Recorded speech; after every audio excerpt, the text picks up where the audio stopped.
Assalamualaikum warahmatullahi wabarakatuh.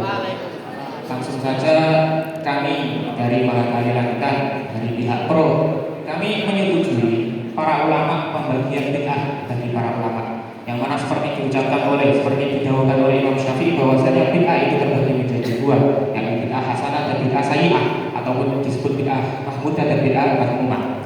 Dengan dalil yang sering diucapkan oleh orang-orang Wahabi bahwasanya kullu bid'atin dhalalah, ataupun fa inna kullu muhdatsatin bid'ah wa kullu bid'atin dhalalah. Mari kita berpikir untuk memahami dalil tersebut. Pada hadis lain Nabi menyebutkan bahwasanya man ahdasa fi amrina ma laysa minhu fa huwa raddun. Maka dengan mafhumnya kita bisa memahami ada maka minhu ataupun sesuatu yang baru yang termasuk syariat, maka itu makbul bukan mardud. Kemudian hadis lain yang menyebutkan man sanna fil islami sunnatan hasanatan falahu ajruha wa ajru man amila biha, dan juga man sanna fil islami sunnatan sayyi'atan falahu wizruha wa wizru man amila biha. Maka kami memahami dalil yang pertama, yakni kullu bid'atin dhalalah wa kullu ataupun kullu muhdatsatin bid'ah wa kullu bid'atin dhalalah. Lafaz dhalalah ataupun lafaz bid'ah yang pertama dan yang kedua itu berbeda. Kok bisa? Ya, sesuai kaidah nahwunya. Bila qurrat an-nakiratu fa'tiyatu ghairu ulah. Ketika ada isim nakirah diulang-ulang, maka isim nakirah yang kedua itu bukan isim nakirah yang pertama. Maka bid'ah yang pertama pada kullu muhdatsatin bid'ah, ialah setiap perkara baru itu bisa disebut dengan bid'ah, baik itu sesuai syariat ataupun tidak. Sedangkan yang kedua, yang dhalalah, itu bid'ah yang tidak termasuk syariat. Maka dengan itu, dengan dalil-dalil tersebut kami yakin bahwasanya pembagian bid'ah dengan mahmud dan madhmumah itu suatu pembagian yang sesuai dalil. Kemudian hadis lain, yakni Sayyidina Umar, nikmatil bid'atu hadhihi, yakni sebaik-baik bid'ah adalah ini. Maka ketika tidak ada bid'ah hasanah, tidak ada bid'ah sayyi'ah, bid'ah subhanallah, maka Sayyidina Umar tidak akan pernah mengatakan nikmatil bid'atu hadhihi. Dan terakhir dalil yang kami utarakan, yakni sesuai kaidah usuliyah, yakni ma la yatimul wajib illa bihi fa huwa wajib. Suatu kewajiban jika tidak sempurna tanpa adanya suatu perkara, maka satu perkara tersebut juga hukumnya wajib. Wallahu a'lam bishawab. Oke, terima kasih. Selanjutnya penyampaian argumen dari tim kontra. Waktu dimulai dari sekarang. Ya, assalamualaikum warahmatullahi wabarakatuh. Kami dari tim kontra menegaskan secara tegas bahwasanya semua bid'ah itu sesat dan tidak ada pembagian sama sekali. Sabda Rasulullah sudah sangat jelas, kullu bid'atin dhalalah dan kullu dhalalatin finnnar. Bahwasanya setiap bid'ah itu adalah dhalalah dan semua kedhalalan itu tempatnya adalah di neraka. Lafaz kullu di situ mencakup seluruh jenis tanpa adanya pentakhsisan sama sekali. Maka siapapun yang mentakhsis hal tersebut, maka itu keluar menjadi yang membagi menjadi hasanah dan sayyi'ah, hakikatnya telah menentang keumuman hadis tersebut. Adapun definisi tadi dikatakan bahwa yang mengatakan setiap bid'ah dhalalah itu orang Wahabi. Jadi Anda tidak tahu, karena di dalam kitab Ibnu Hajar Al-Haytami bahwa di situ diterangkan definisi bid'ah adalah malah hukum dalil syar'i. Setiap sesuatu hal baru yang tidak didukung oleh dalil syar'i itu dinamakan bid'ah. Maka ketika apapun hal baru tidak didukung oleh hal syariat, dalil syariat, itu namanya bid'ah. Berarti sudah jelas kullu bid'atin dhalalatun, karena sesuatu yang menentang syariat pasti jelas itu adalah sesat. Ada dua yang mendasari kami bahwa semua bid'ah itu adalah sesat. Satu yang pertama hadis man ahdatsa fi amrina hadza ma laysa minhu fa huwa raddun, dan yang kedua wa iyyakum wa muhdatsatin fa inna kulla muhdatsatin bid'atun wa kullu bid'atin dhalalah. Maka biasa Rasulullah pun tidak membuat pengecualian, artinya segala sesuatu yang tidak bersumber dari dalil syariat adalah bid'ah dan setiap bid'ah adalah sesat. Takbir. Karena yang bersumber dari syariat pastilah benar, dan yang tidak bersumber dari syariat adalah kesesatan. Maka kami menegaskan semua bid'ah itu sesat dan tidak setuju bid'ah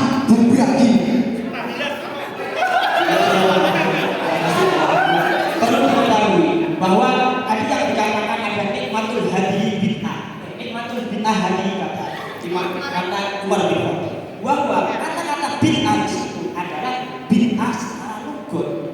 Kalau bid'ah secara lugat berarti semua hal baru. Tapi yang dimaksud oleh Kanjeng Nabi belum bid'ah dolalah, bid'ah itu adalah bid'ah secara syar'i. Nah, bid'ah secara syar'i itu apa ya? Maknanya kumpul syar'i.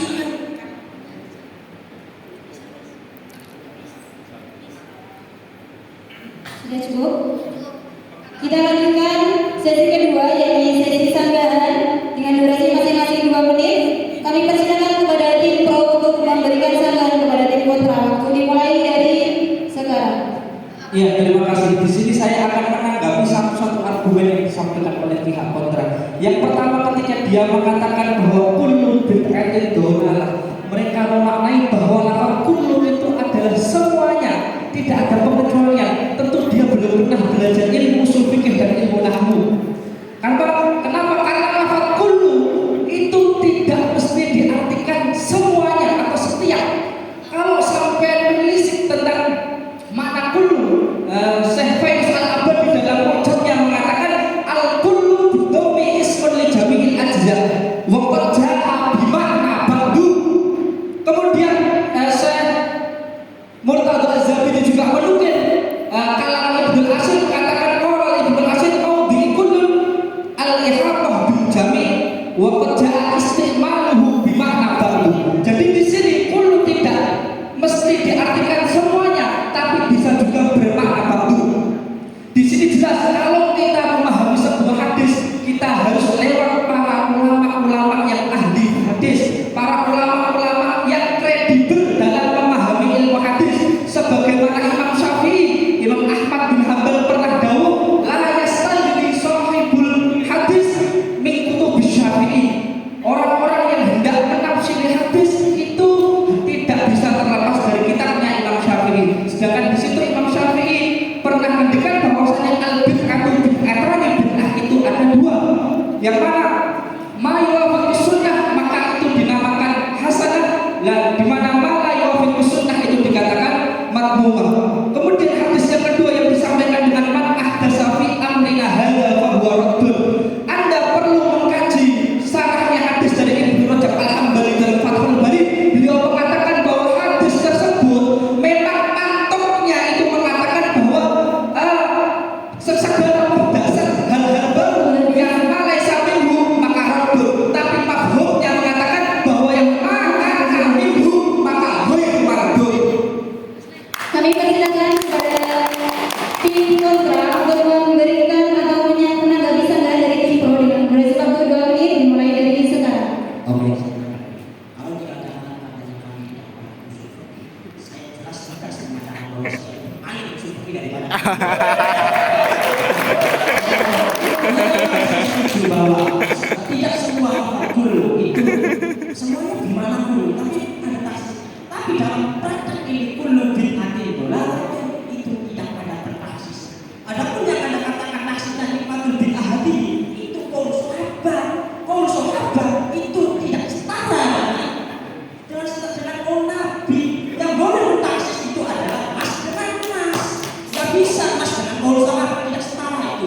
Terus apalagi yang mau anda jadikan taksis apa lagi sebutkan? Ada yang tidak ada taksis, tidak ada. Saya katakan tidak ada taksisan. Ya, sama dari tadi saya juga jadi bahwasanya kamu sebelah mengurungkan hadis man sana fil Islam sana sunnah hasanah. Ya, kalau kita mau menelusuri lebih lanjut bahwa hadis tersebut yang dianggap oleh kaum sebelah itu menjadi taksir atau menjadi dalil bahwasanya bid'ah itu terbagi, kita telusuri lagi. Hadis tersebut itu menunjukkan bahwasanya dulu Nabi Muhammad memerintah bersedekah di masa paceklik, kemudian sahabat itu melakukannya dan diturunkan oleh sahabat-sahabat yang lain. Dan kemudian Nabi bersabda, "Man sanna fil Islam sunnatan hasanatan fa huwa falahu ajrun walahu ajrun." Nah, dan seterusnya. Artinya itu bukan dalil bahwasanya bid'ah ada yang hasanah atau yang lainnya. Itu menjadi dasar bahwasanya sudah jelas bahwa semua kita itu sesat.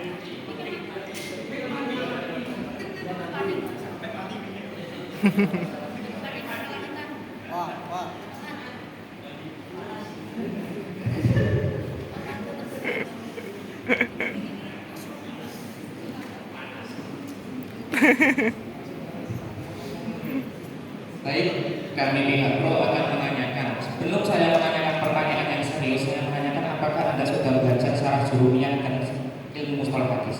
Karena dari tadi hadis andalan Anda yakni kula muhdatsatin bid'ah wa kula bid'atin dhalalah dengan pemaparan kami tidak ada singgung sama sekali. Yakni secara ilmu nahwiyah, idza qurirat an-nakiratu fataniyatu baru kula. Ketika kula muhdatsatin bid'ah wa kula bid'atin dhalalah, Anda mengertikan setiap perkara baru itu bid'ah dan setiap perkara baru itu dhalalah, itu salah. Karena bid'ah yang pertama itu mencakup yang termasuk syariat dan mencakup yang tidak syariat. Terus bagaimana menurut Anda tentang dalil kullu bid'atin dhalalah? Pertanyaan kedua, apakah Anda mengingkari tentang ilmu hadis yang mana mengatakan al-ibratu bi umumil lafzi la bi khususis sabab? yakni dalam hadis maksatan sunatan. Dua dari saya. Kemudian saya ingin menanyakan bahwa yang Anda maksud bid'ah itu segala yang tidak pernah dilakukan Rasulullah. Apakah itu mencakup semua hal atau hanya khusus perkara agama saja?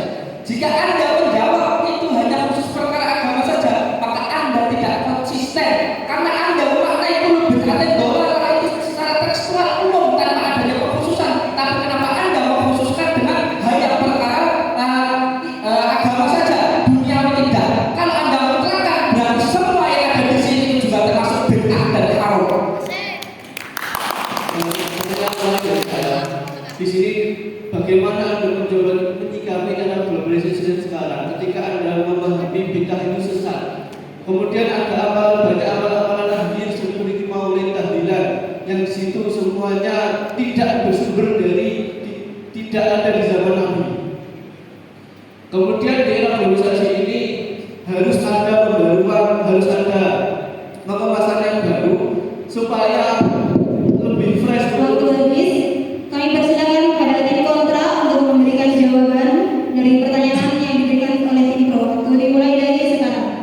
Oke, tadi Anda mengatakan Jurumiyah. Berarti Anda yang salah Jurumiyah. Berarti Anda yang paham salah Jurumiyah saja. Saya kasih tahu yang lebih tinggi lagi. Saya ingin bahwa Anda mengatakan Jurumiyah itu hanya membahas secara lugawi saja. Perlu Anda ketahui di usul fikih itu ada di kitab Jamul Jawab diterangkan tapi itu bisa syar'i al-mahmud alaihi al-ma'na syar'i li annahu ar-rafa alaihi al-syar'i ar-rafa syar'a li anna Nabi sallallahu alaihi wasallam berkata bayat syar'iyah cuma di dalamnya itu makna syar'i awana wa sallallahu alaihi wasallam alaihi makna urfi. Setelah makna urfi baru makna lugawi. Kalau Anda mau tahu tentang ibarat saya, di situ dijelaskan bahwa Kanjeng Nabi itu adalah syari' sebagai orang yang mencetuskan syariat. Berarti harusnya bid'ah itu dimaknai secara syariat, bukan dimaknai secara lugat. Yang Anda terangkan itu secara lugat, bukan secara syariat. Dan secara syariat, bid'ah secara syariat, ya bid'ah yang maknanya hukum dalil syar'i, sebuah hal baru yang tidak ada tendensinya dalil syariat. Adapun yang nikmatul bid'ah hadi itu ada tendensinya. Dulu Kanjeng Nabi pernah melakukan sholat tarawih, dulu pernah, terus dihidupkan kembali oleh Sayyidina Umar bin Khattab. Terus apa lagi? Itu hadis bukan bid'ah, hadis apa itu? Hadis sholat sunnah wudu. Itu juga ikrar Nabi. Nah, ikrar Nabi itu dalil syar'i. Apa lagi sebutkan? Apa lagi?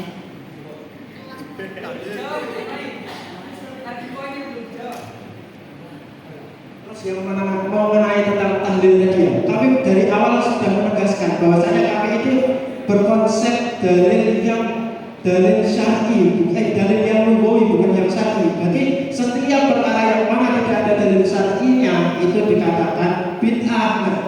Dan tahlil itu ada dalil syar'inya.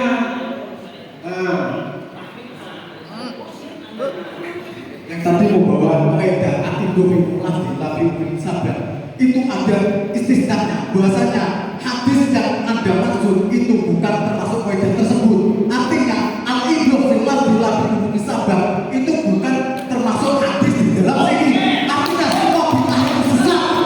Kami menolak pembagian bid'ah. Tapi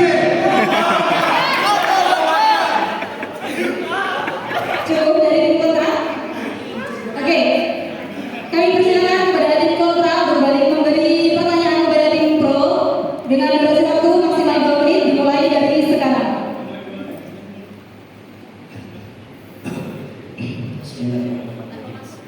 Baik, tadi saya mau mengkritisi yang bertanya, namanya Anda mengatakan bahwa mengklaim sebuah bid'ah itu ada yang hasanah. Berarti ada bid'ah hasanah, ada bid'ah yang sayyi'ah, tidak semuanya sesat. Terus saya mau bertanya Anda tentang, tidak usah jauh-jauh, tentang warokot saja. Di kitab warokot, makna bid'ah itu ada kalanya secara hakikot, ada kalanya secara majas, ya. Dan saya Anda sepakat bahwa bid'ah di situ adalah maknanya secara hakikat. Kalau di kitab warokot, hakikat majas itu ada dua pendapat. Pendapat pertama mengatakan bahwa di kitab warokot pendapat yang muktamad, yang asal, bahwa hakikat majas itu adalah sesuatu yang apa namanya? Ya, sesuatu yang tidak ada dan apa namanya? Yang kuat adalah indal konten tergantung orang yang ngarani ini sopo. Ketika sekarang ini lugawi yang maka lugawi, ketika sekarang ini urfi maka urfi, ketika sekarang ini syariat ya maka syariat. Makanya ada istilah hakikatul syar'i, hakikatul lugawi, hakikatul urfi. Nah, terus gimana tanggapan Anda yang seperti itu? Oke, saya tanggapi. Anda menukil dengan kitab warokot, yang mana pengarang kitab warokot itu ya ulama-ulama baru, maksudnya zamannya zaman era baru, bukan zaman ulama salaf sebelum 300. Tidak, ya, diam. Kemudian sebentar. Nah, kitab warokot itu kitab yang dari mazhab Syafi'i. Tentu semuanya prinsip-prinsipnya tidak mungkin menentang Imam Syafi'i. Padahal Imam Syafi'i sendiri sudah mengatakan bahwa al-bid'atu bid'atani mahmudah wa madmumah. Menurut jenengan yang diartikan Imam Syafi'i itu lugawi apa syar'i? Sebentar. Nah, jadi di sesi ini tidak ada saling interupsi. Silakan sekarang kesempatan bagi tim pro untuk menyiapkan jawaban dari pertanyaan yang telah diberikan oleh tim kontra. Waktu masih berjalan. Nah, tentu itu belum Anda jawab bahwa yang dikatakan Imam Syafi'i di sini tentu mengarah kepada bid'ah yang secara syar'i. Gak mungkin kenapa Imam Syafi'i jauh-jauh bahas bid'ah hanya untuk bahas lugawi. Enggak, bergantung pada hukum syariat. Tentu yang dibahas Imam Syafi'i itu adalah bid'ah secara syar'i. Dan warokot yang Anda katakan itu dalilnya tidak sore, itu hanya pikiran Anda, logika Anda, nalar Anda yang jauh dari nalar Imam Syafi'i radhiyallahu anhu. Oke, terima kasih. Sekarang kita sambung dengan sesi keempat, yakni closing statement, yang mana durasinya adalah 1 menit di masing-masing tim. Kami persilakan kepada tim kontra untuk menyampaikan closing statementnya mulai dari sekarang. Alhamdulillahirrahmanirrahim. Anda dan saya semangat melihat jawaban. Tapi saya tegaskan setegas-tegas bahwa jawaban saya lebih menang dari jawaban Anda. Karena saya bertendensi dalil usul fikih tadi bahwa hakikat itu adalah hakikat syar'i, hakikat lugawi, hakikat urfi. Betul. Nah, di apa yang diterangkan oleh Kanjeng Nabi jelas itu masalahnya masalah syariat. Berarti yang dimaksud bid'ah itu bukan bid'ah fi makna lugat, tapi fi makna syar'i. Boleh dimaknai fi makna lugat ketika ada sharif yang mengarahkan untuk dimaknai lugat. Nah, setelah saya cari nggak ada sharifnya, nggak ada. Jelas bahwa bid'ah itu adalah maknanya itu dari syar'i. Berarti sebuah bid'ah itu yang sesat dengan menentang syariat, tidak ada dari syar'inya. Jadi gitu ya. Terima kasih. Kami persilakan kepada tim pro untuk menyampaikan closing statementnya. Waktu dimulai dari sekarang. Oke. Maka berdasarkan dalil-dalil yang telah diusul tadi, bid'ah itu sebetulnya ada dua, bid'ah hasanah dan juga bid'ah sayyi'ah. Karena tidak semua itu tendensinya bid'ah itu sesat dan haram. Namun ada hal-hal baru yang bisa mendukung, yang didukung oleh syariat, maka dinamakan bid'ah hasanah. Sedangkan dalil hal-hal baru yang tidak ada tendensi dari syariat itu adalah bid'ah sayyi'ah. Sebagaimana dikatakan al-bid'ah fi syar'i al-muhdatsah al-muftarikah allati rusulahu. Bid'ah dalam syariat ialah hal-hal yang baru yang dibuat yang meruntuhkan nas-nas yang tidak bertentangan dengan nas-nas agama. Maka sekalipun ibadah ini bersifat tauqifiyah, adanya bid'ah hasanah itu tidak sampai merubah isinya. Oktavis, berikan tepuk tangan